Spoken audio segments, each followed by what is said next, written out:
membawa acara untuk membacakan sunnah bagi hari ini. Acara yang pertama pembukaan, yang kedua pengajian inti, acara yang ketiga sesi tanya jawab, dan acara yang terakhir penutup. Untuk mempersingkat waktu, marilah acara pengajian ini kita buka dengan membaca basmalah bersama-sama. Bismillahirrahmanirrahim. Acara yang kedua adalah pengajian inti yang akan disampaikan oleh Ustadz Khairul Fahmi dengan judul Mahasiswa Menghafal Al-Quran, Kenapa Tidak? Kepada Ustadz Khairul Fahmi, waktu dan tempat kami persilakan.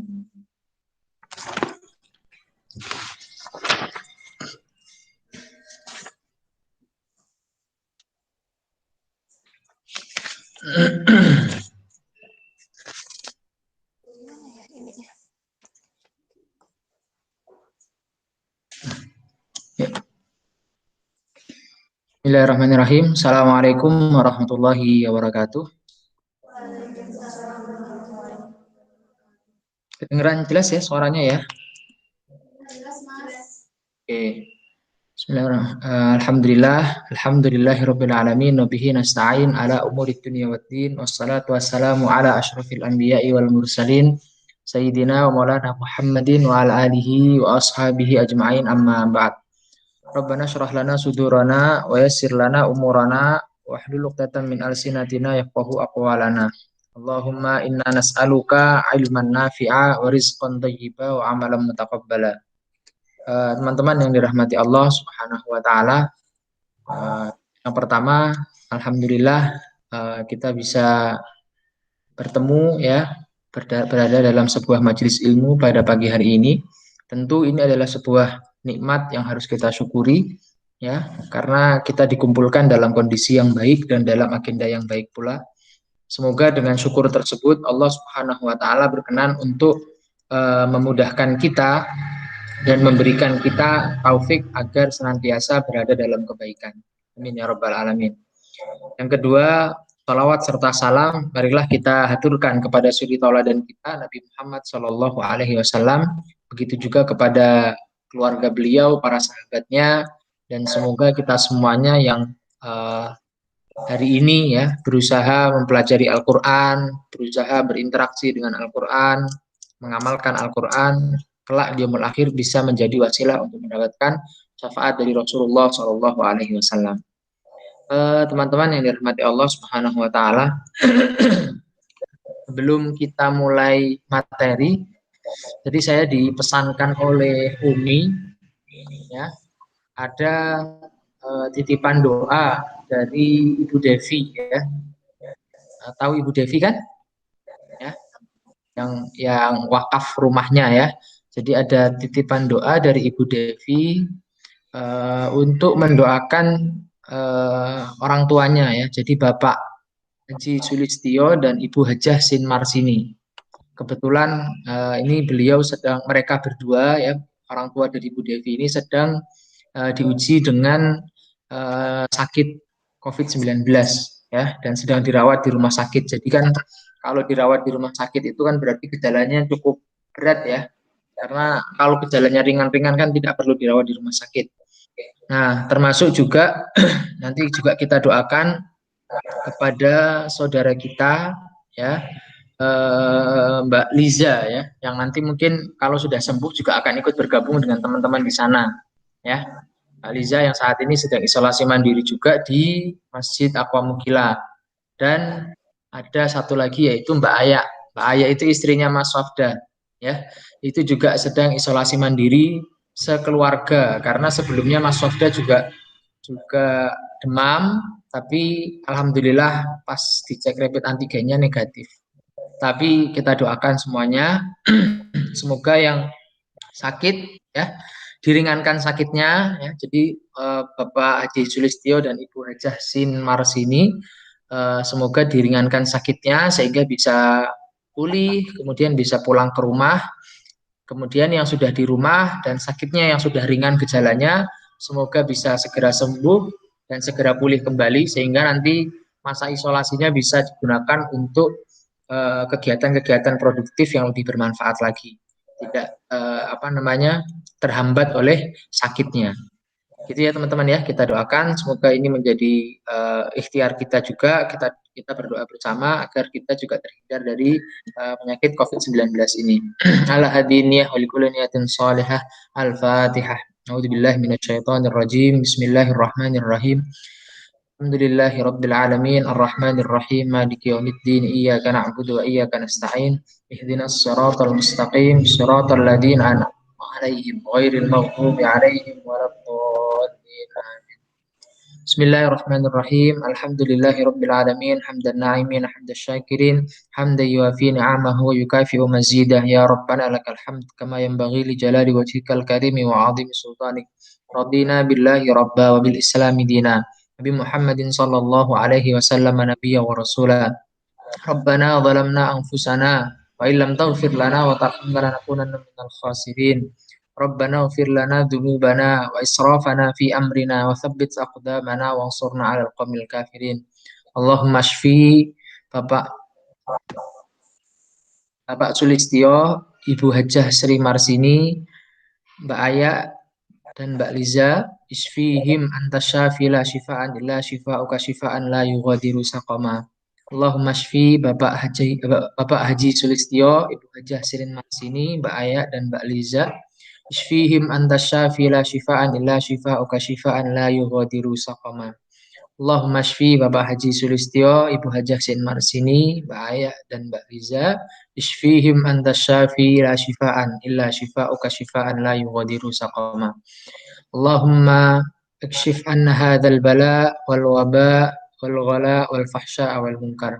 Allahumma akshif anna hadzal waba wal bala wal ghala wal fahsya wal munkar. Rabbana hab lana min azwajina wa dhurriyyatina qurrata a'yun waj'alna lil muttaqina imama. Rabbana ja'alna muqiminas shalah min dhurriyyatina rabbana wa taqabbal du'a. Allahumma ahsina aqibatana fi umuri kulliha wa na'udzubika min khizyid dunya wa adzabil akhirah. Allahumma ja'al akhira kalamina la ilaha illallah. Allahumma ja'alna wa ahlana wa auladana wa man hawlana min ahli ilmi wa min ahli khair wa min ahli al-Qur'an alladhina hum ahluka wa khassatuk. Rabbana atina fid dunya hasanah wa fil akhirati hasanah wa qina adzaban nar. Fadlika subhana rabbika rabbil izzati amma yasifun wa salamun alal mursalin wa akhiru da'wana alhamdulillahi rabbil alamin. Terima kasih teman-teman ya. Semoga doa yang kita panjatkan tadi ya dengan keberkahan dari Al-Qur'an dan majelis ilmu kita pada pagi hari ini bisa menjadi wasilah dikabulkan oleh Allah Subhanahu wa taala. Teman-teman yang dirahmati Allah Subhanahu wa taala, pagi hari ini ya kita akan berdiskusi terkait dengan motivasi menghafal Al-Qur'an gitu ya, yang dimanahkan oleh Umi. Jadi saya selalu sampaikan ya dimanapun ketika kemudian mengisi tentang motivasi menghafal Al-Qur'an bahwa proses menghafal Al-Qur'an ya, kegiatan menghafal Al-Qur'an, usaha menghafal Al-Qur'an itu adalah sesuatu yang sulit ya, sesuatu yang sulit. Bahkan boleh dibilang sulit sekali ya, boleh dibilang sulit sekali karena kita harus bisa menghafalkan Al-Qur'an itu kan sekitar 604 halaman ya, 604 atau 605 halaman, 604 halaman totalnya kurang lebih, muka itu ya 604 muka. Nah itu kita harus hafal semuanya, panjang pendeknya, dengungnya, kemudian harokatnya, semuanya harus dibaca dengan detail gitu kan. Makanya ketika kemudian kita bisa menghafal Al-Qur'an ya, tentu itu melewati sebuah proses yang sulit ya. Karena kita menghafal satu halaman aja kan nggak mudah gitu kan. Apalagi bisa mempertahankan sampai 604 halaman, bisa hafal semua itu kan bukan proses yang mudah gitu kan. Jadi saya selalu sampaikan itu di awal. Sehingga saya nggak ingin berbohong gitu ya. Karena ada orang bilang menghafal Al-Quran itu mudah, mungkin menghafal Al-Quran itu enak, dan seterusnya. Itu enggak. Itu omong kosong gitu namanya. Jadi tidak ada tidak ada sesuatu yang memiliki pahala yang besar atau kebaikan yang besar itu yang bisa dinikmati, ya. Semuanya itu adalah beban, ya. Semuanya itu adalah beban, ya. Jadi sesuatu yang berat. Ini saya perlu tekankan di awal. Jadi supaya supaya tidak ada yang ini, tidak ada yang merasa tertipu atau tidak ada yang merasa dibohongi, ya.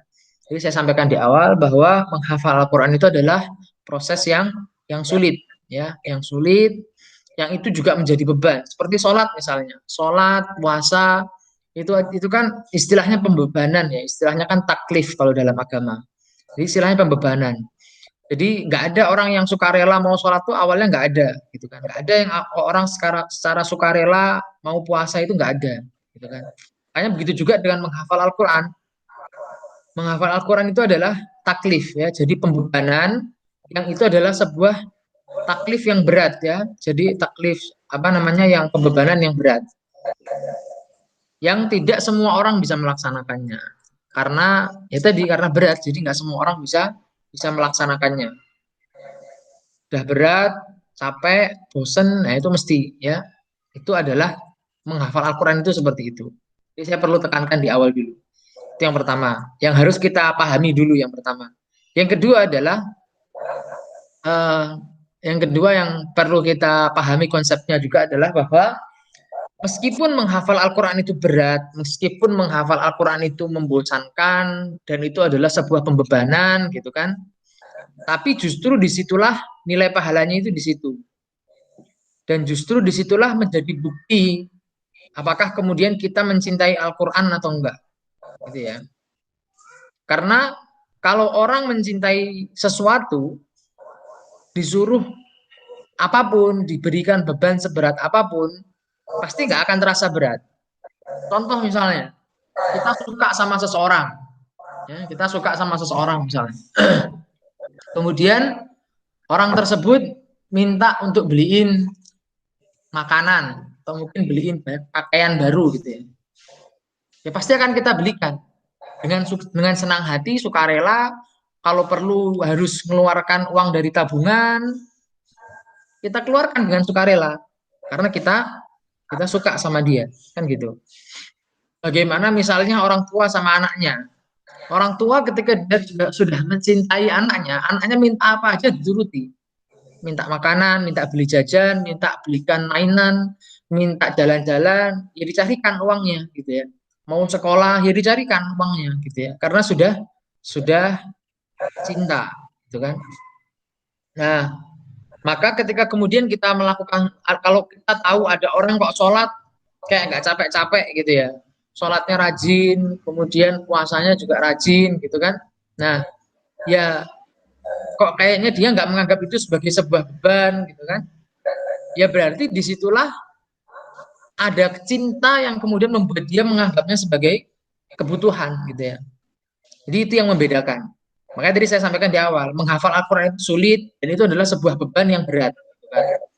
Tetapi bagi mereka yang betul-betul mencintai Al-Quran, ya, bagi mereka yang kemudian betul-betul eh, istilahnya sangat mencintai Allah dan mencintai Al-Quran, ya nggak akan pernah menganggap itu sebagai beban, gitu ya. Ya, los-los aja, gitu kan. Bahkan menganggap itu sebagai sebuah kebutuhan, menganggapnya sebagai sebuah kebutuhan. Karena apa? Ya, aku yang membutuhkan ini, gitu ya. Sehingga ya begitulah jadinya.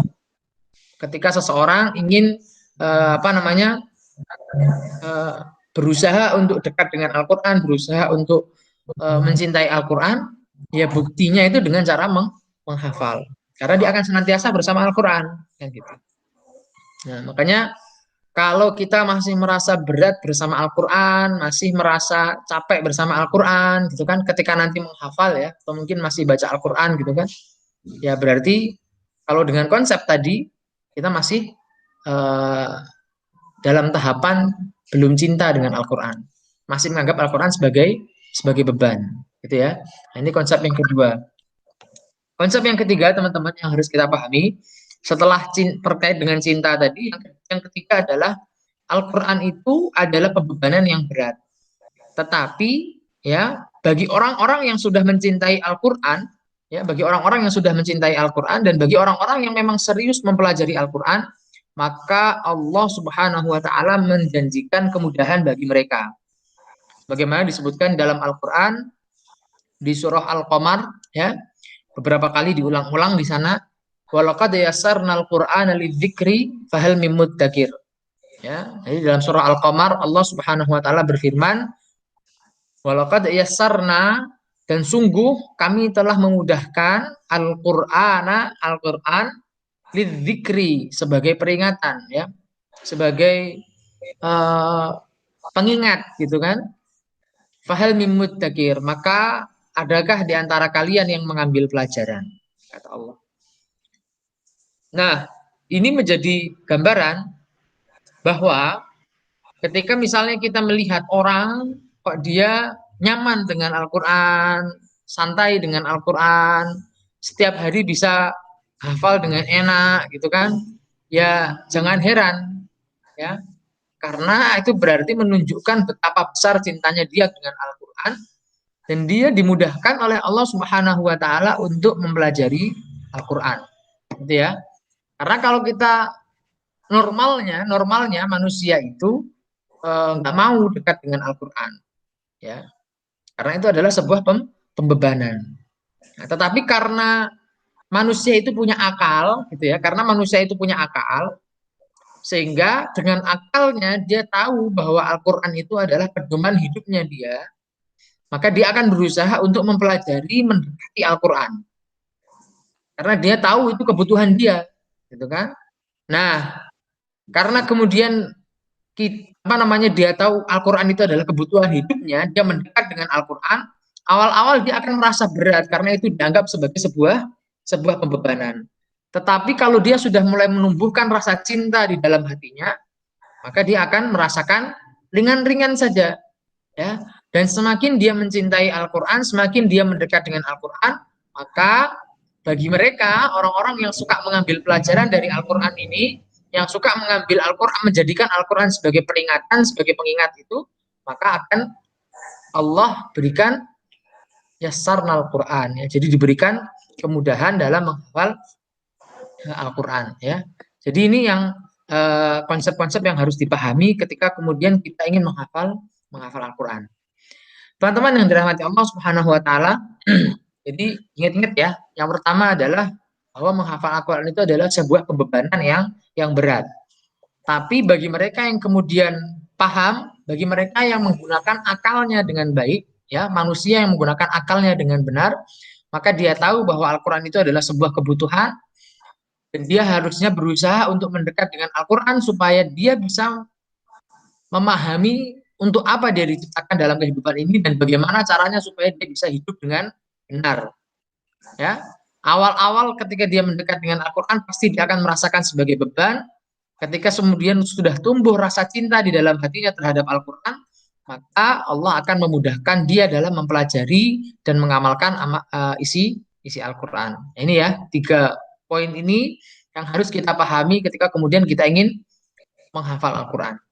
Teman-teman yang dirahmati Allah Subhanahu wa taala, yang berikutnya Allah Subhanahu wa taala juga berfirman di dalam surah Fatir, ya, dalam surah Fatir ayat 29. Dalam surah Fatir ayat 29. A'udzubillahi minasyaitonir rajim. Bismillahirrahmanirrahim. Innal ladzina yatluna kitaballah wa aqamus shalah wa anfaqu mimma razaqnahum sirran wa alaniyatan yarjuna tijaratan lan tabur. Ya.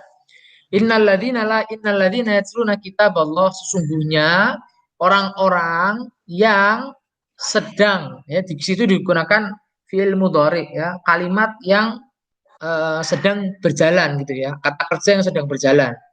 Sesungguhnya orang-orang yang sedang membaca, bertilawah kitab Allah, wa aqamus shalah, dan kemudian dia juga mendirikan sholat, ya, yang disebut kalau tadi ketika membaca Al-Quran itu digunakan kata kerjanya fi'il mudhari, ketika menyebutkan sholat itu digunakan kata fi'il madhi. Artinya apa? Artinya ketika Al-Quran itu bagi mereka yang ingin mendapatkan keutamaan ini, Ya, mereka harus mendawamkan Al-Quran. Dan keutamaan ini hanya didapat ketika dia sedang membaca Al-Quran, ketika dia sedang bersama Al-Quran. Kalau dia nggak bersama Al-Quran, ya enggak. Tapi tidak hanya sekedar bersama Al-Quran saja, ada syarat yang lain. Apa itu syarat yang lain? Syarat yang lainnya yang kedua adalah wa aqamus shalah, dan dia mendirikan sholat. Ya, mendirikan sholat. Kemudian apa syarat yang berikutnya? Wa anfaqu mimma razaqnahum sirraw wa alaniyatan. Dan dia bersedekah, ya, menafkahkan rezekinya, menafkahkan hartanya sirraw wa alaniyatan, secara sembunyi-sembunyi maupun terang-terangan. Ya, secara sembunyi-sembunyi maupun terang-terangan. Nah, di sini kata sembunyi-sembunyi itu didahulukan daripada kata terang-terangan. Artinya apa? Artinya sedekah secara sembunyi itu lebih diutamakan daripada sedekah secara terang-terangan. Meskipun dua-duanya adalah sebuah kebaikan, tetapi karena kata sirron didahulukan, artinya adalah sedekah secara sembunyi-sembunyi itu diutamakan karena lebih baik pahalanya. Ya, sebagaimana dalam sebuah hadis juga disebutkan, ya, sedekah yang paling baik itu ketika tangan kanannya bersedekah, tangan kirinya nggak tahu apa yang disedekahkan. Saking bagusnya dia menjaga isi sedekahnya, gitu ya. Jadi sedekahnya pakai tangan kanan, tangan kirinya sampai nggak tahu, gitu kan. Itu ibaratnya seperti itu. Jadi saking dia berusaha menyembunyikan sedekahnya, gitu kan. Makanya dulu ada cerita seorang tabiin, gitu kan. Beliau bisa mendapatkan pahala yang besar karena apa? Setiap malam beliau keliling kampung, naruh apa namanya, sembako di depan rumah-rumah orang miskin, ya. Yang sekarang rumahnya orang ini, besok rumahnya siapa, besok rumahnya siapa, kayak gitu. Jadi tiap malam kayak gitu keliling, nanti menjelang subuh gitu udah sampai rumah lagi, itu sembakonya digantung di depan pintu rumahnya, kan? Terus tinggal pergi seperti itu. Nah, ini juga menjadi salah satu apa namanya, cara gitu ya, bagaimana kemudian kita bisa bersedekah secara sembunyi-sembunyi. Cuman kadang itu setan itu pintar menggoda. Kita udah benar sedekahnya sembunyi-sembunyi, nah tapi sama setan disuruh, ayo buka lah, buka gitu. Nah, apa namanya, disebar-sebarin juga akhirnya. Ini malah mengurangi pahalanya. Nah, teman-teman yang dirahmati Allah Subhanahu wa taala, tiga hal ini harus dilakukan secara bersamaan, ya, kalau kita ingin mendapatkan keutamaan yang disebutkan dalam ayat ini. Yang pertama adalah membaca Al-Quran, yang kedua mendirikan sholat, yang ketiga bersedekah. Sehingga kalau teman-teman ingin mendapatkan ini, teman-teman harus melakukan dua hal yang disebutkan kata kerjanya menggunakan fi'il madhi, menggunakan kata kerja lampau, yaitu adalah bersedekah dan mendirikan sholat. Bersedekah silahkan, boleh dengan cara bersedekah sembunyi-sembunyi maupun terang-terangan.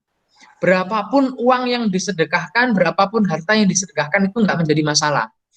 Ya, karena bagi Allah itu yang dihitung adalah bagaimana kemudian niat dan ikhtiar kita. Ya, 100.000 bagi orang yang nggak punya itu berat, gitu ya. Itu adalah sebuah hal yang besar. 100.000 bagi orang kaya itu nggak ada harganya. Kayak cuma kertas biasa aja, dibuang-buang juga nggak apa-apa, gitu kan. Nah, makanya apa namanya, itu ya, yang dinilai itu bukan nominalnya, tetapi adalah ikhtiar kita, sejauh mana kita mau berkorban, gitu kan. Karena di dalam ayat yang lain itu Allah Subhanahu wa taala juga berfirman, "Man dzalladzi yuqridullaha qardan hasana yudha'afu lahum wa lahum ajrun karim." Barang siapa yang dia memberikan pinjaman kepada Allah, ya. Qardun hasanah itu kan pinjaman yang baik, gitu ya. Barang siapa yang dia memberikan pinjaman yang baik kepada Allah, yudha'afu lahum wa lahum ajrun karim, maka Allah akan memberikan balasan berupa melipat gandakan pinjaman tersebut, ya, dan baginya ada pahala yang sangat sangat besar.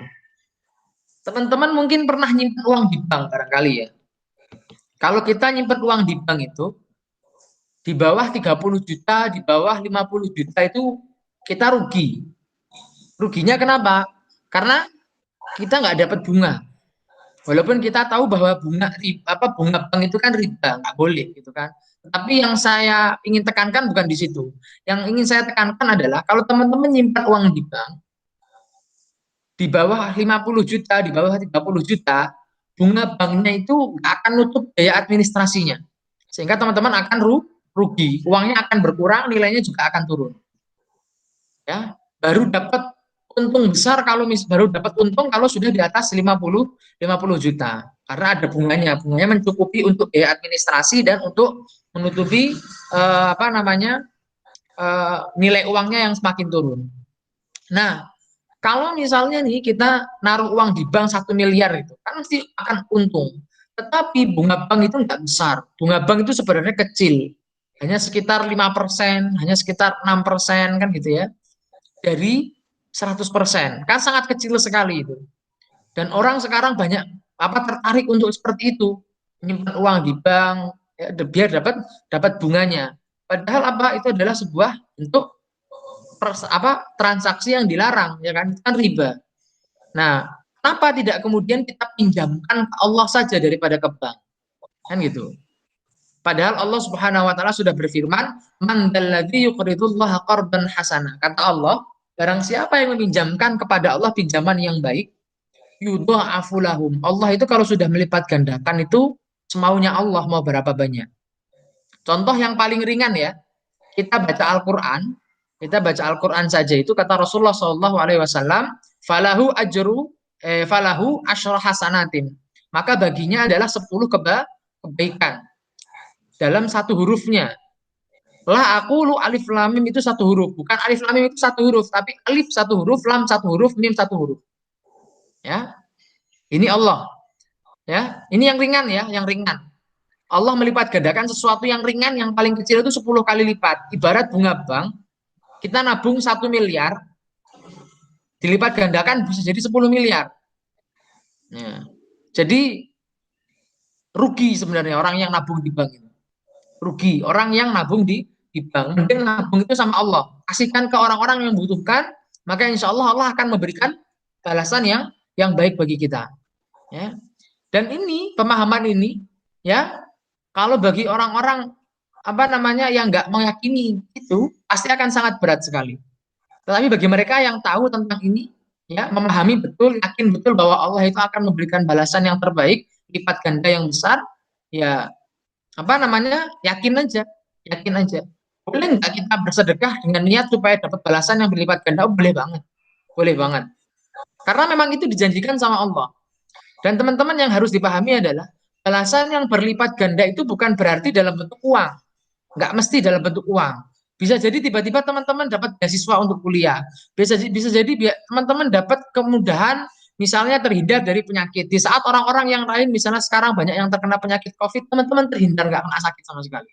Dan seterusnya. Itu adalah sebuah rezeki yang besar sekali nilainya gitu ya. Yang nggak bisa didapatkan oleh mereka yang sedang menerima ujian tersebut gitu ya.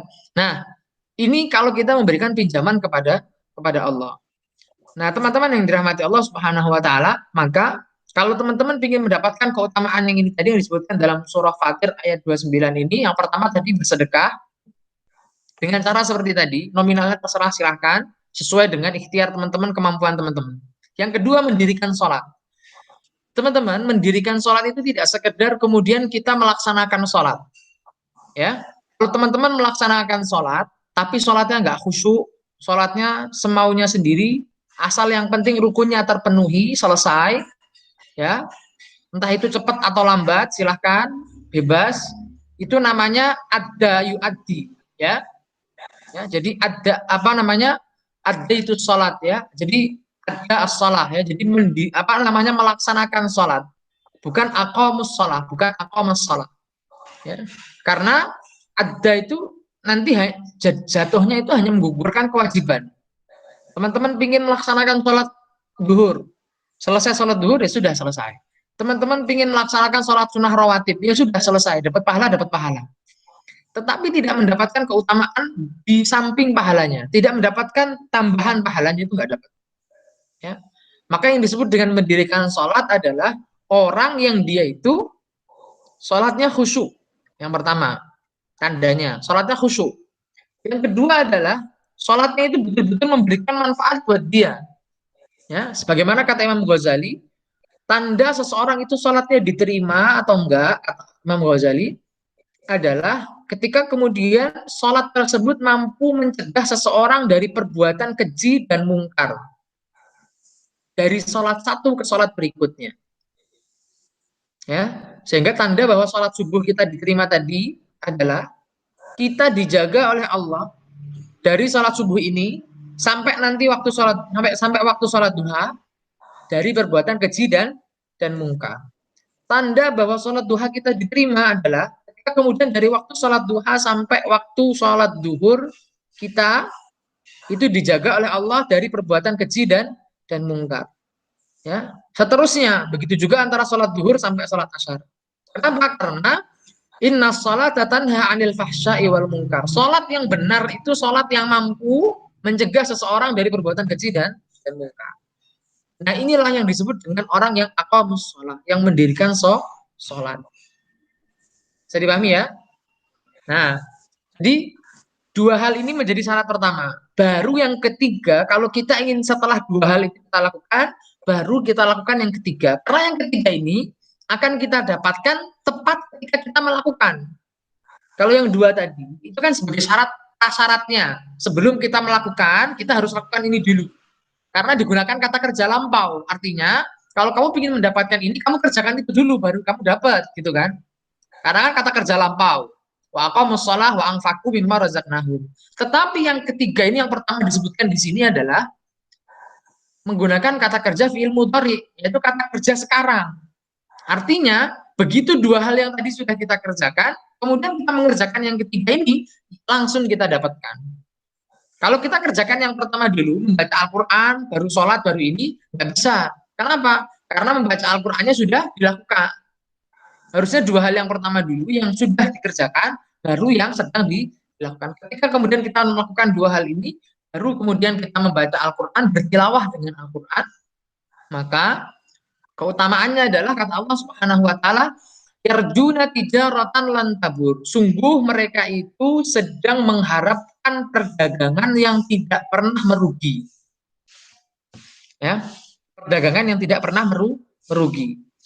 Teman-teman, orang berdagang itu konsep fikihnya itu tidak boleh ada jaminan tanpa rugi. Ya, tidak boleh ada jaminan tanpa rugi. Ini yang harus kita pahami. Misalnya nih, saya investasi. Saya punya uang misalnya 30 juta. Saya investasi 30 juta ini untuk seseorang yang butuh sedang mau punya bisnis perikanan misalnya. Mau bikin kolam kolam ikan nila misalnya. Saya kasih uang 30 juta misalnya. Kemudian saya bilang sama dia, pokoknya kamu nanti hasilnya apapun itu, rugi atau enggak rugi, aku harus balik dulu uangku itu.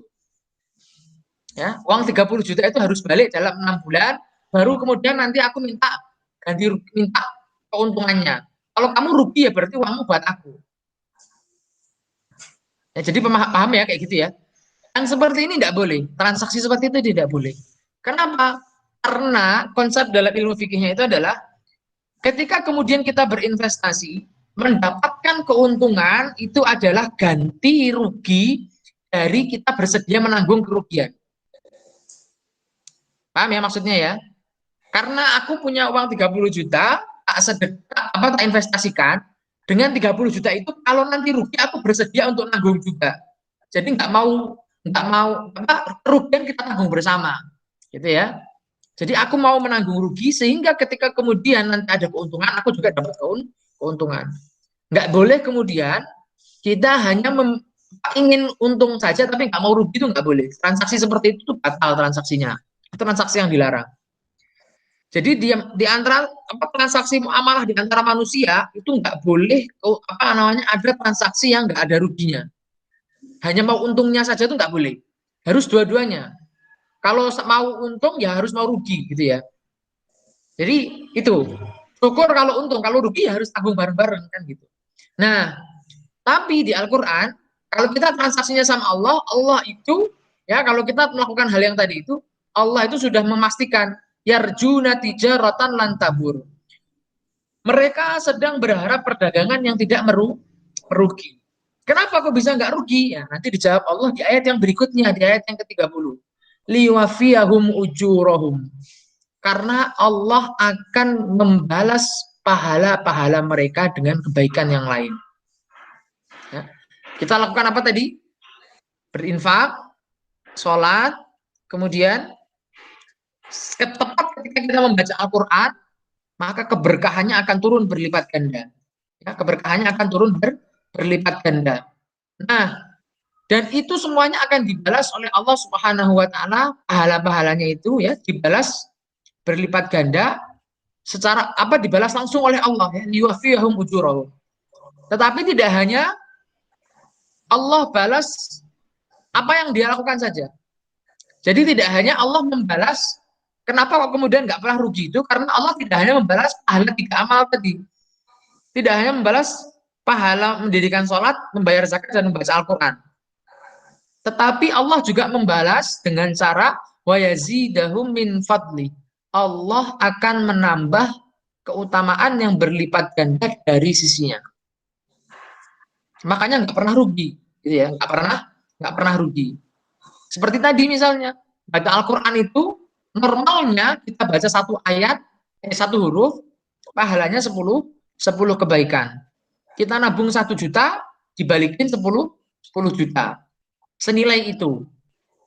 Ini normalnya. Kalau nggak normal kayak mana? Ya sesuka Allah. Nggak normalnya itu kayak mana? Ya sesuka Allah.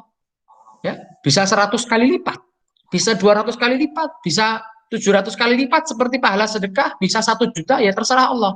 Sesuai dengan kadar kecintaan kita, sesuai dengan kadar ikhtiar yang kita kerjakan. Ya. Wa yazidahum min fadli. Ya, kemudian di akhir ayatnya Allah menyebutkan innahu ghafurun syakur. Sesungguhnya Allah Maha Pengampun lagi Maha berterima kasih. Teman-teman, Allah itu tadi pertama menyebutkan prasyarat 2, mendirikan sholat dan berinfak. Kemudian kalau ingin mendapatkan keutamaannya setelah melakukan 2 hal ini, bacalah Al-Quran. Maka kamu akan mendapatkan keutamaan, langsung dibalas semua kebaikan itu di dunia. Liwafiyahum ujurohum. Dan Allah nggak cuma nambah itu, nggak cuma itu saja, Allah juga nambah wa yazidahum min fadli. Kemudian Allah tutup dengan kata innahu ghafurun syakur. Ya. Di depan tadi nggak ada istilah apapun terkait dengan ampunan. 2 sifat yang disebutkan Allah untuk menutup itu adalah ghafurun, yang satu adalah syakur, Maha Pengampun dan Maha berterima kasih, Maha bersyukur. Di depan tadi tidak ada ayat yang menceritakan tentang ampunan. Artinya apa? Ketika kemudian Allah menutup dengan kata ghafur, Maha Pengampun, maka salah satu keutamaan yang akan diberikan Allah adalah ampunan terhadap dosa-dosanya. Jadi kalau teman-teman melakukan 3 hal ini tadi, selain teman-teman dibalas dengan pahala dan mendapatkan keutamaan, salah satu bentuk keutamaan wa yazidahum min fadli itu adalah diberikan ampunan secara langsung atas dosa-dosanya. Ya, jadi nggak ada ruginya, nggak ada ruginya sama sekali. Ya, syakur dan Allah Maha berterima kasih. Ya, kata Rasulullah SAW, ya, kalau misalnya kita dikasih hadiah sama orang, maka sebagai ucapan terima kasih itu, ya, kita bentuk penghargaan yang paling baiknya itu adalah jazakumullahu khairan. Ya, ucapkan jazakumullahu khairan. Itu adalah sebuah penghargaan, ucapan terima kasih terbaik. Kalau kita nggak mampu ngasih apa-apa, ucapkan jazakumullahu khairan. Ya, manusia aja disuruh, kalau kita nggak bisa memberikan ucapan terima kasih, suruh minta sama Allah supaya Allah aja yang ngasih, karena Allah Maha baik untuk membalas kebaikan yang dilakukan. Apalagi kita melakukan 3 hal ini sama Allah. Jadi pasti Allah akan berikan balasan yang besar sekali. Nah, teman-teman yang dirahmati Allah Subhanahu wa taala, yang dimaksud dengan setelah tadi kita pahami ayat ini ya, yang dimaksud dengan yatsluna kitab Allah ini ya, orang yang membaca kitab Allah ini tidak sekedar membaca saja ternyata. Tetapi para ulama bersepakat bahwa yang dimaksud dengan yatsluna kitab Allah itu adalah orang yang menghafal dan senantiasa bersama Al-Qur'an. Tidak hanya sekedar membaca, tapi dia juga menghafalkan Al-Quran dan dia juga senantiasa bersama Al-Quran. Makanya digunakan kata fi'il mudhari, ya.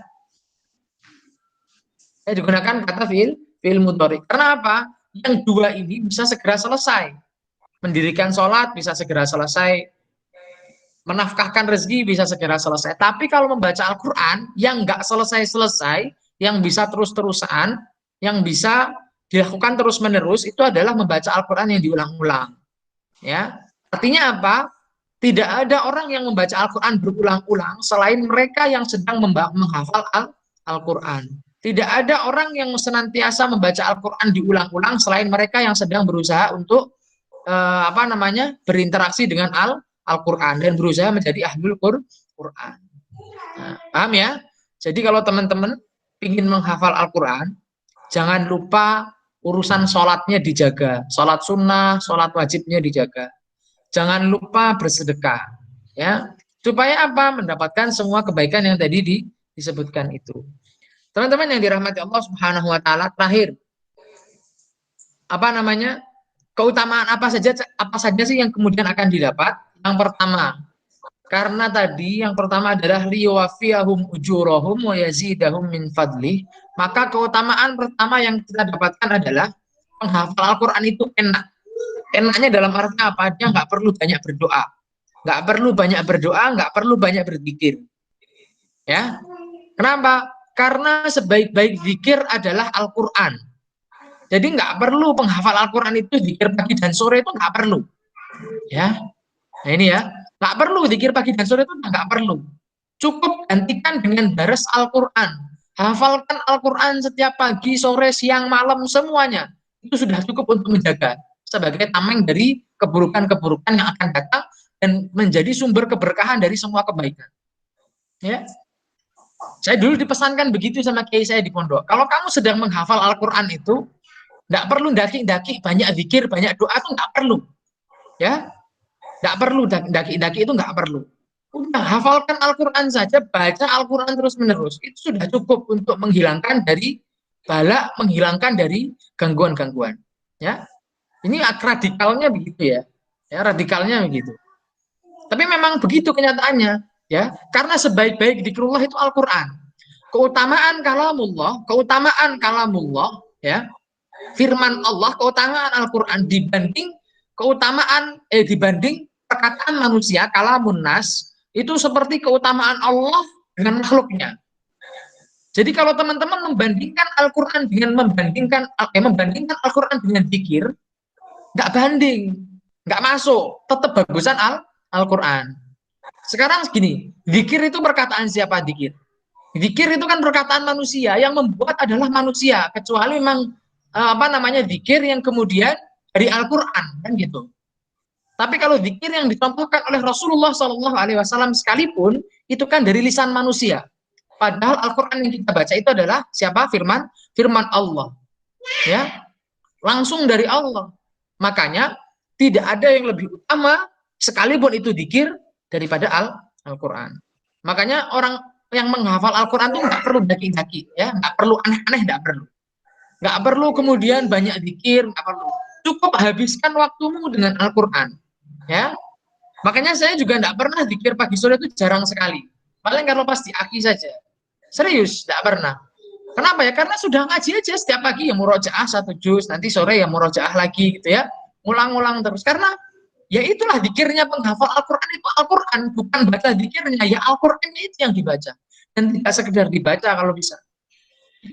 Paham ya? Nah, ini yang pertama. Karena itu termasuk dalam liwafiyahum ujurahum. Ya, liwafiyahum ujurahum. Tujuan kita zikir pagi dan sore itu apa sih? Supaya kita kan terhindar dari keburukan. Supaya kemudian rezekinya gampang, urusan-urusannya dimudahkan. Ya kan? Padahal nggak ada zikir yang lebih baik dari Al-Quran. Ya sudah, lakukan aja baca Al-Quran. Nanti zikirnya akan, semua kebaikan yang ada dari zikir itu Allah turunkan. Ini yang pertama. Ya, jadi penghafal Al-Quran itu nggak perlu banyak zikir. Kemudian karena zikirnya dengan Al-Quran dia, bukan berarti nggak perlu banyak zikir terus tidak zikir, gitu enggak ya. Tetapi nggak perlu banyak berzikir itu dalam arti nggak perlu banyak wiridnya. Ya, nggak perlu banyak wiridnya dia ya dengan Al-Quran itu. Gitu. Nah, kemudian yang kedua, orang menghafal Al-Quran itu nggak perlu banyak berdoa. Kenapa? Ini masih bagian dari liwafiyah bujurahum yazidahum min fadlih itu ya, yang ayat yang nomor 30. Kenapa? Karena bagi mereka penghafal Al-Quran, Allah akan cukupkan kebutuhannya. Allah yang akan mencukupi kebutuhannya. Kita ingin kuliah, Allah nanti akan cukupkan. Kita ingin kerja, Allah yang akan cukupkan. Kita ingin lulus ujian, Allah yang akan cukupkan.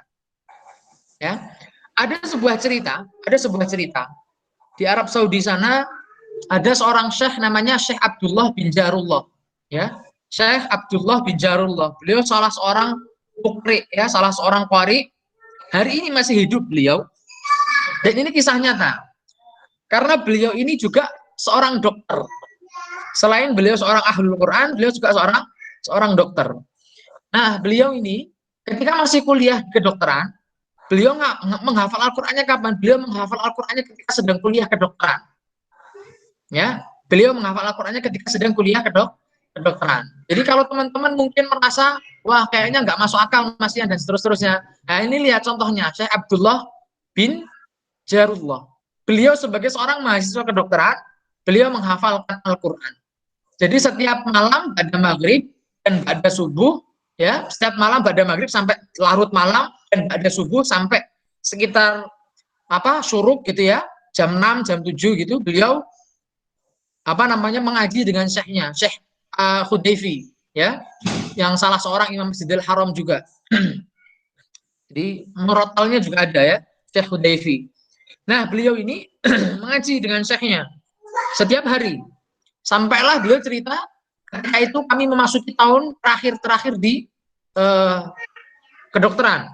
Dan biasanya tahun terakhir itu mau ujian akhir. Nah, ketika mau ujian akhir itu, orang-orang itu pasti belajarnya mati-matian. Ya. Kalau misalnya di Indonesia saja, ada ujian nasionalnya kan. Jadi di sana juga ada ujian nasionalnya.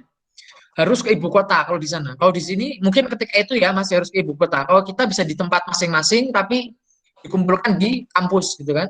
Nah, belajarnya seorang mahasiswa kedokteran yang mau ujian nasional itu, wah itu memang gila-gilaan sekali.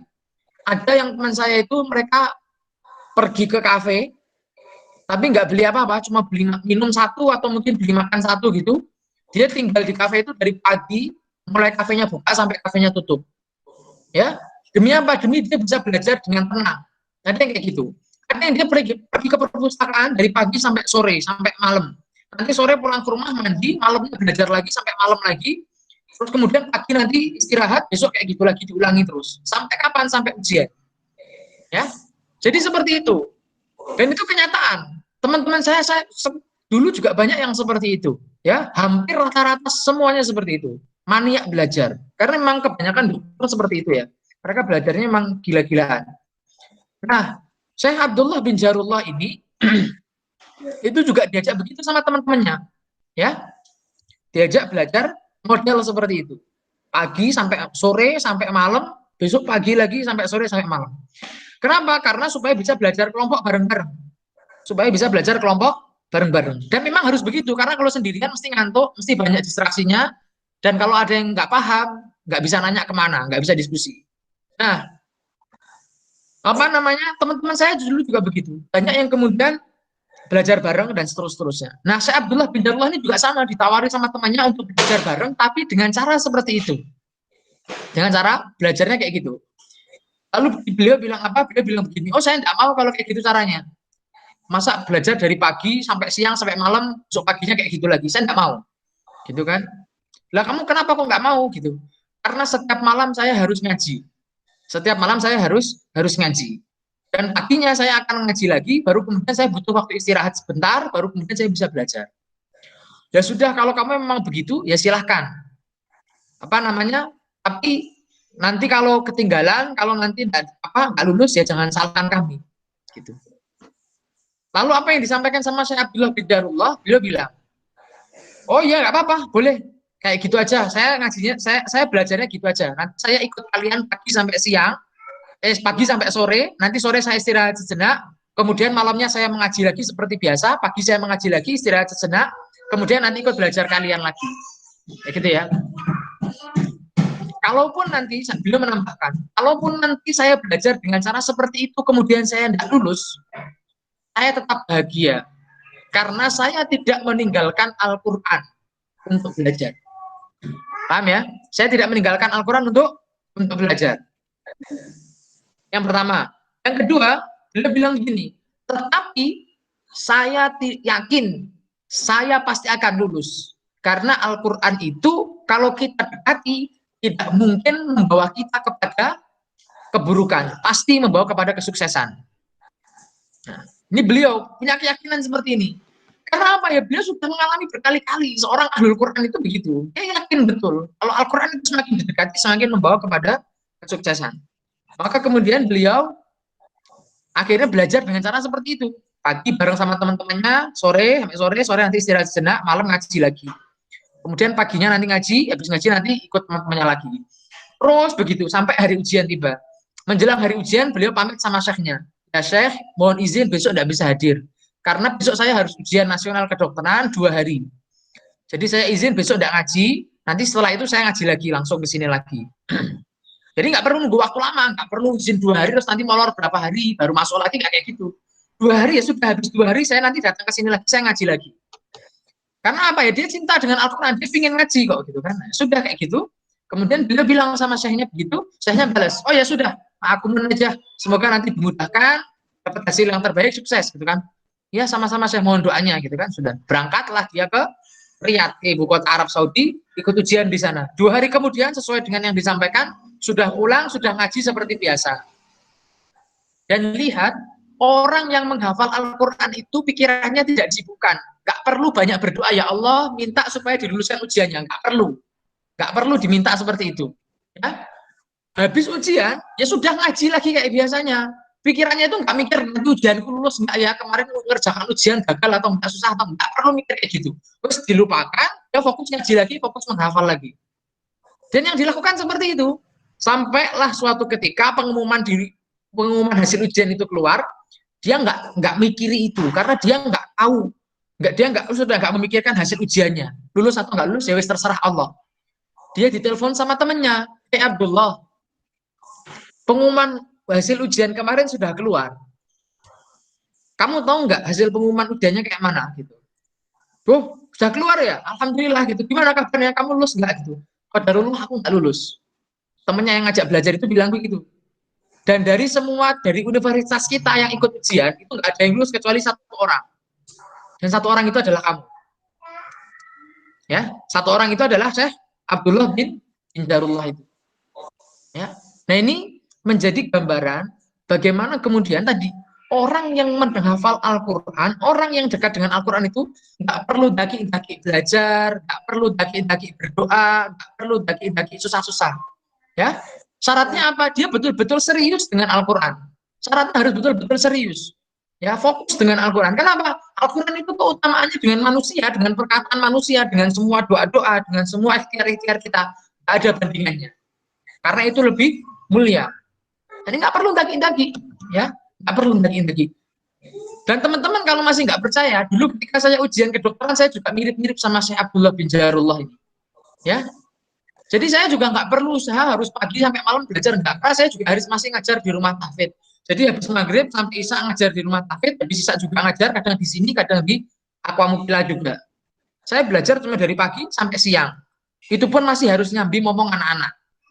Ya, nyatanya lulus. Ya, teman-teman saya belajar dari pagi sampai malam sampai sore-sore kayak gitu. Ya, jadi ini bagian dari liwafiyahum ujurahum wa yazidahum min fadli. Kalau teman-teman yakin dengan itu, ya sudah. Bukan berarti kemudian kita meremehkan terus nggak belajar, enggak. Ikhtiarnya itu kita penuhi dulu. Sebab kita lulus itu kita penuhi. Belajarnya sungguh-sungguh. Waktunya walaupun cuma sedikit tapi juga sungguh-sungguh. Ya, tapi nggak perlu yang ngoyo harus sekian panjang waktunya, itu nggak perlu. Karena Al-Quran itu beda. Orang yang menghafal Al-Quran itu beda. Waktunya lebih berkah. Jadi nggak perlu butuh waktu yang panjang, sedikit belajar sudah masuk. Ini karena keberkahan Al-Quran. Paham ya? Nah, ini balasan yang akan didapatkan di dunia. Ingin rumah dapat, ingin apapun dapat. Makanya kalau kita ingin menghafal Al-Quran, saya selalu sampaikan, kalau kamu ingin menghafal Al-Quran, niatnya kemudian ingin masuk kuliah, pingin dapat jodoh, pingin punya rumah, pingin punya mobil, bisa nggak? Bisa, dapat jodoh, dapat rumah, dapat mobil, bisa.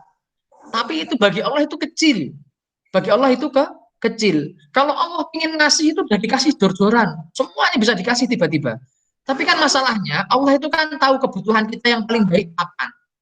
Oh, sekarang belum waktunya punya rumah. Oh, sekarang belum waktunya punya mobil. Oh, sekarang belum waktunya punya jodoh. Belum sekarang belum waktunya punya ini. Ya. Saya dulu nikah sama Mbak Zahra itu, ya, itu juga tiba-tiba. Ya. Yang pernah baca ceritanya ya mesti tahu, ya. Karena saya nggak pernah punya keinginan untuk nikah di usia muda itu nggak pernah, ya. Rencananya itu di umur 25 tahun. Tapi Allah cepatkan jadi umur 23 tahun. Ya, 22 waktu itu masih. Ya. Jadi ya seperti itulah, ya. Jadi Allah itu tahu akan kebutuhan kita yang baik itu kapan. Jodohnya diurusi, rumahnya diurusi, kan kita nggak perlu. Urusan kita hanya dengan Al-Quran. Dan kalau kita meninggalkan Al-Quran, kita menjauh dari Al-Quran, ya urusan kita juga akan dikembalikan sama Allah. Ya wes karena urusono dewi, gampangannya kayak gitu. Semakin kita menarik diri dari Al-Quran, Allah semakin menarik urusan-urusan kita lagi.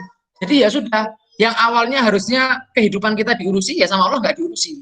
Ya wes kamu sana urusi sendiri, karena kamu sudah meninggalkan Al-Quran, kamu fokus sama urusan-urusan itu. Nah makanya itu ya teman-teman ya, yang balasan yang pertama. Kemudian yang berikutnya nanti di akhirat seperti apa, ya, bagi mereka yang menghafal Al-Quran, bagi mereka Al-Quran nanti di akhirat seperti apa. Di akhirat nanti Allah Subhanahu wa Ta'ala akan memberikan yang pertama, orang yang hafal Al-Quran, orang yang ahlul Quran itu, mereka akan dibangkitkan bersama dengan golongan penghafal Al-Quran. Karena ya kata Rasulullah SAW, sungguh nanti ketika manusia itu dibangkitkan, maka dia akan bangkit sesuai dengan kelompoknya masing-masing.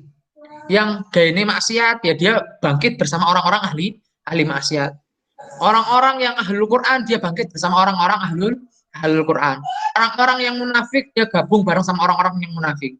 Ya, makanya ada doa yang kemudian harus kita panjatkan rutin. Apalagi kalau kita sama-sama dalam satu kelompok penghafal Al-Quran. Ya Allah, sebagaimana engkau kumpulkan kami di dunia ini, di kelompok penghafal Al-Quran ini, maka kumpulkan kami kelak nanti juga di akhirat. Karena nanti kalau kita bangun dari alam kubur, dibangkitkan dari alam kubur itu, kemudian kok nggak ada teman-teman kita bangkit sama kelompok yang lain yang aneh yang kita nggak kenal lah, berarti ternyata selama di dunia kita berarti masuk dalam kelompok mereka tanpa kita sadari. Gitu.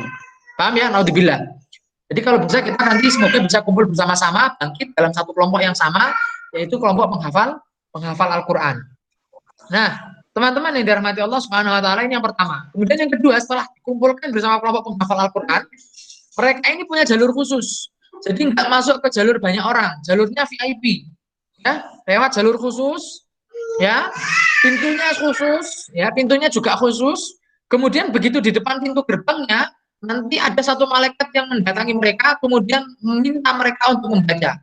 Yuqalu li sahibil Quran, akan dikatakan kepada sahibul Quran, orang yang berteman dengan Al-Quran, orang yang beramal dengan Al-Quran, ya, dikatakan kepada mereka, iqra, bacalah Al-Quran, wartaki, dan naiklah bersama dengan kalian membaca itu, naiklah, ya, apa namanya, irtaqo yartaki itu tuh naiknya itu naik ke atas ya, jadi bukan naik miring gini, tapi naik ke atas, ya, iqra wartaki, jadi bacalah Al-Quran dan bersama dengan kalian membaca itu naiklah kalian, naiklah, warattil, dan bacalah dengan tartil pelan-pelan,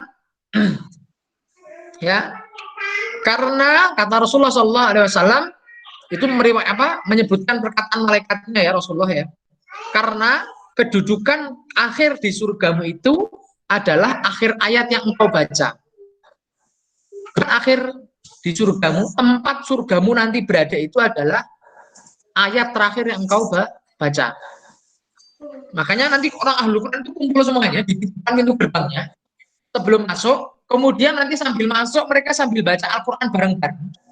Terus mereka nanti jalan dari pintu gerbang itu naik tiba-tiba ke atas, terus gitu.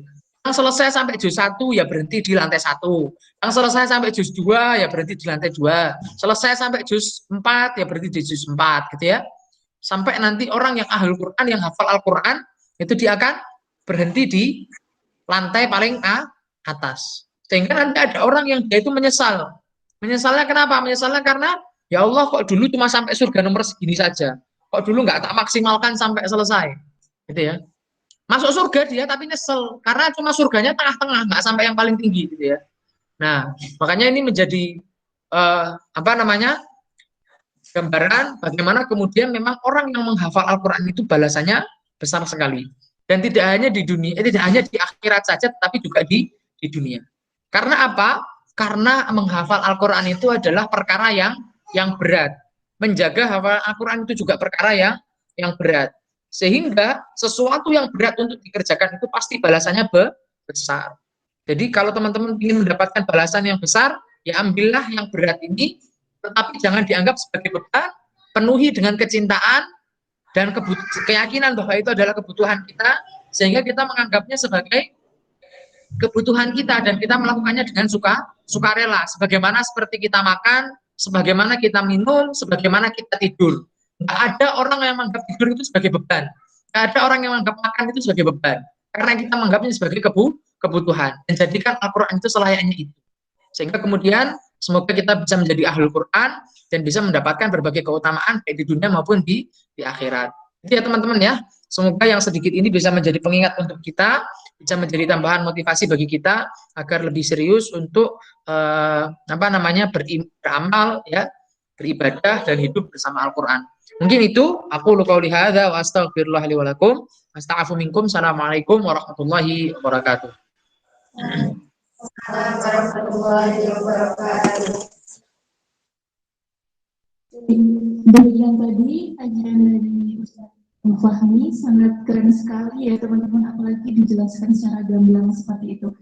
Dan semoga kita semua dapat mengambil manfaat dari apa yang tadi Mas Fahmi sampaikan. Tentunya marilah kita sama-sama mengaplikasikannya dalam kehidupan kita sehari-hari di rumah Quran ini. Kemudian acara selanjutnya yaitu tanya jawab kepada teman-teman yang akan mungkin ada pertanyaan, ingin mengajukan pertanyaan. Monggo silahkan, dan waktu saya persilahkan. Yang bertanya Ustaz, ada beberapa pertanyaan yang ingin saya tanyakan. Yang pertama itu adalah tentang adab seorang penghafal Al-Quran. Sebaiknya itu adab-adab penghafal Al-Quran itu seperti apa?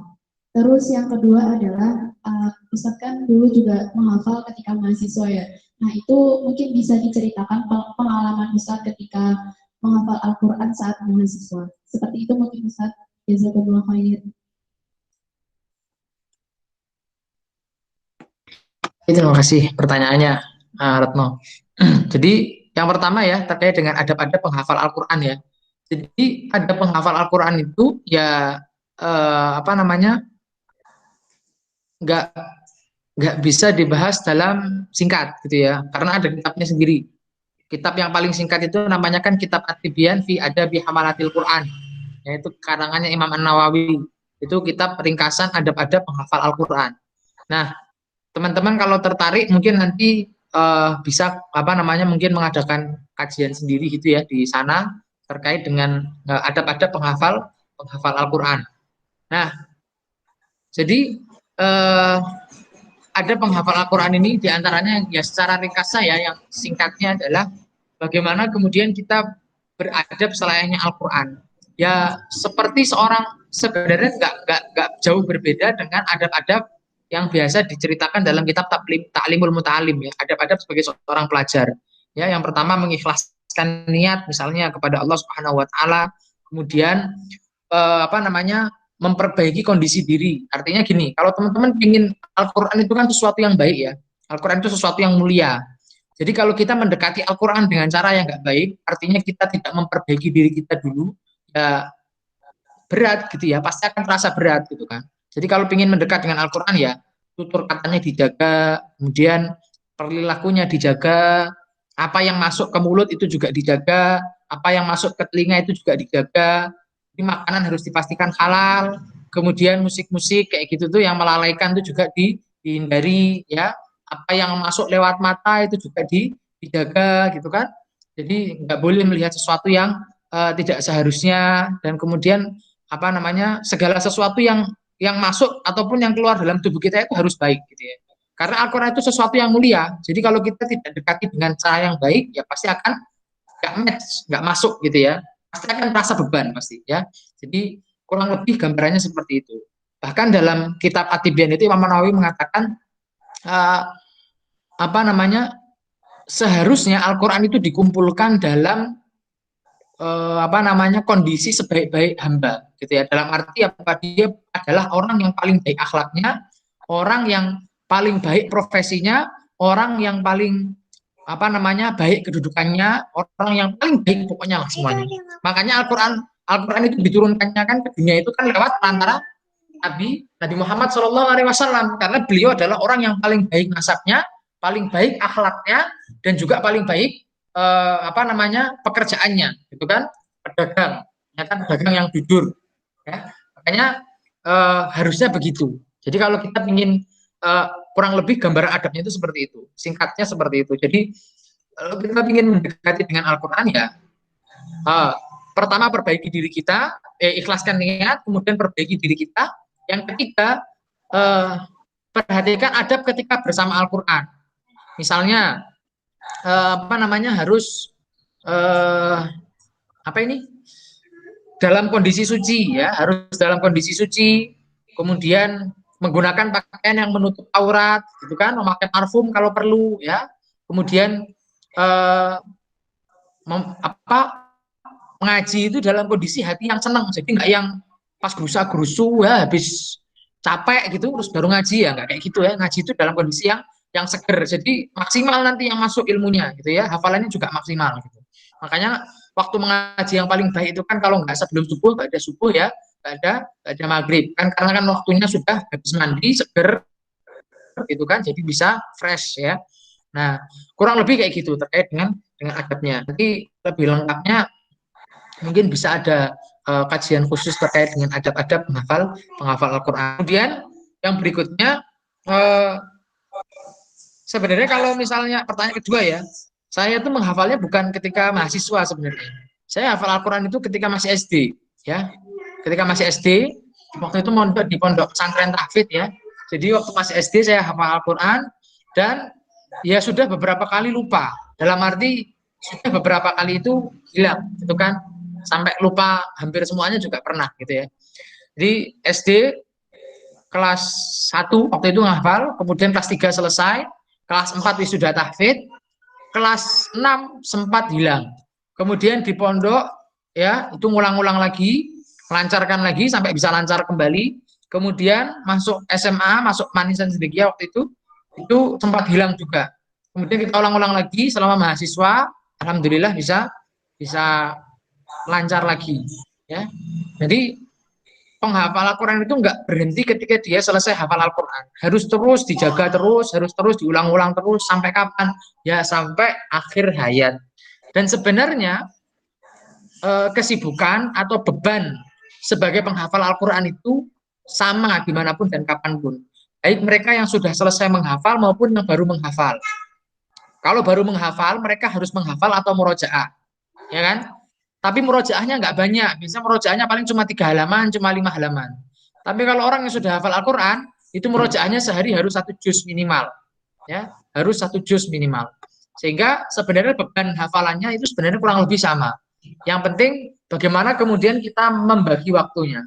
Kalau ditanya bagaimana ketika waktu masih menjadi mahasiswa, gimana cara membagi waktunya, ya kurang lebih sama seperti yang saya ceritakan tadi, seperti apa namanya, Syekh Abdullah bin Jarullah tadi. Jadi pada subuh sampai kurang lebih matahari suruh ya. Jadi habis subuh itu langsung ngaji ya. Kalau sebelum subuh kan kita apa namanya, biasanya saya nggak banyak ngaji sebelum subuh. Biasanya kalau habis subuh biasanya saya gunakan untuk kerjakan tugas-tugas yang belum selesai. Untuk lembur-lembur tugas biasanya dikerjakan sebelum subuh. Nah jadi habis subuh sampai syuruk ya pagi. Kemudian setelah itu nanti sekitar jam 6 atau jam 7 itu. Kemudian selesai itu, kemudian nanti aktivitas seperti biasa saya mahasiswa. Kemudian nanti malam hari pada maghrib sampai sekitar kurang lebih jam jam 9, setengah 10 itu juga digunakan untuk hal yang sama. Nah, nanti kalau misalnya masih ada tugas-tugas atau apa baru dikerjakan setelah itu. Biasanya tidur sekitar jam 11, jam 12 kayak gitu. Jadi itu terus kayak gitu terus. Jadi karena habis maghrib itu kan ngajar di rumah tahfidz, nanti habis isya juga sama. Nah, nanti sekitar biasanya ngajarnya sekitar jam 8 atau setengah 9. Kalau di Aquamukila kan juga sama ngajarnya biasanya sekitar kurang lebih kan sekitar jam itu kan. Nah, nanti setelah itu baru melakukan kegiatan yang lain yang bisa dikerjakan. Misal ada tugas ya harus dikerjakan, atau mungkin untuk acara keluarga tidurnya anak-anak ya dikerjakan pas itu dan seterusnya. Jadi kurang lebih pembagiannya seperti itu. Yang penting adalah bukan bagaimana kemudian kita membagi waktunya itu bukan cukup nggak ya kira-kira segini. Sebenarnya waktu itu cukup semuanya asal kita gunakan sesuai dengan porsinya masing-masing. Artinya ketika waktu Al-Quran ya jangan ngurusi urusan mahasiswa. Misalnya kita punya organisasi di kampus gitu ya, habis maghrib dijabri sama temennya, yang nggak usah dibalas habis maghrib, balasnya kapan ya nanti setelah jam setengah 9. Gitu. Jadi tinggalkan urusan ketika kita bersama Al-Quran, sebaliknya juga sama, ketika kita bersama urusan-urusan di kampus ya fokuslah urusan di kampus. Jadi jangan dibalik-balik gitu kan. Pas urusan di kampus disambi-sambi main HP, sambi-sambi scroll-scroll media sosial, pas kuliah disambi tidur gitu kan. Nah, tapi pas tidur malah nanti waktunya tidur malah masih main HP kan kayak gitu. Jadi kalau semakin kita menukar-nukar waktu seperti itu, maka pasti akan semakin efektif dan pembagian waktunya mesti kacau gitu kan. Karena waktu itu sebenarnya kalau sudah kita bagi harusnya cukup ya. Harusnya cukup. Asal tadi sesuai dengan porsinya. Kalau pas misalnya kita di waktu itu ya kita gunakan fokus untuk itu.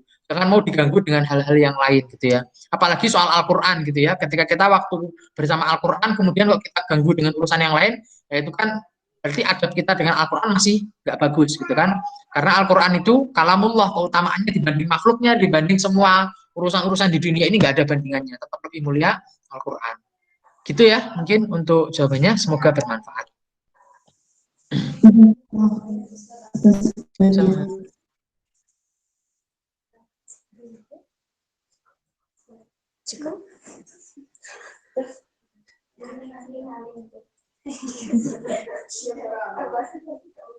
Terima kasih Mas Fahmi atas jawaban dari pertanyaan tadi. Acara yang terakhir adalah penutup, namun sebelum kita tutup pengajian pagi